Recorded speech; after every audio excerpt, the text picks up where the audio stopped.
এরপরের প্রশ্ন হলো, হাঁটুর উপর কাপড় উঠলে অনেকে বলে ওযু নষ্ট হয়ে যায়, আবার অনেকে বলে ওযু নষ্ট হয় না, কারণ ওযু ভঙ্গের কারণের মধ্যে নাকি হাঁটুর উপর কাপড় ওঠার কথা নাই। এক্ষেত্রে শরীয়ত কি বলে? খুব সুন্দর প্রশ্ন, এবং এই ভুল ধারণাটা আমাদের এই অঞ্চলে একটু বেশি। এই অঞ্চলে মানুষের মধ্যে দেখা যায় যে এই ধরনের ধারণা একটু বেশি। হাঁটুর উপরে কাপড় উঠলে বলে যে ওযু চলে গেছে। আসলে কি যায় না। হাঁটুর উপরে কাপড় ওঠার সাথে ওযু যাওয়ার সম্পর্ক, ওযু যাওয়ার সম্পর্ক কিসের সাথে বলেন তো? ওযু ভঙ্গের সাথে। বায়ু আসলো কিনা, পেশাব পায়খানা আসলো কিনা, ঘুমায় পড়ছেন কিনা, এগুলো ওযু ভঙ্গের কারণ। বেহুশ হয়ে গেলেন কিনা, হ্যাঁ, রক্তপুষ পানি বাইরে হয়ে গড়ায় পড়ছি কিনা, এগুলো ওযু ভঙ্গের কারণ। ওযু ভঙ্গের কারণ যদি না পাওয়া যায়, তাহলে হাঁটুর উপরে কাপড় ওঠার কারণে কি হবে না, ওযু ভাঙবে।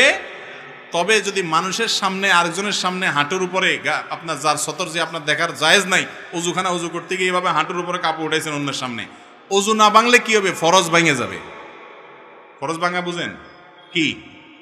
সতর ঢাকা ফরজ না, সেটা ভেঙে যাবে, সেটা ভাঙলে গুনাহ হবে না।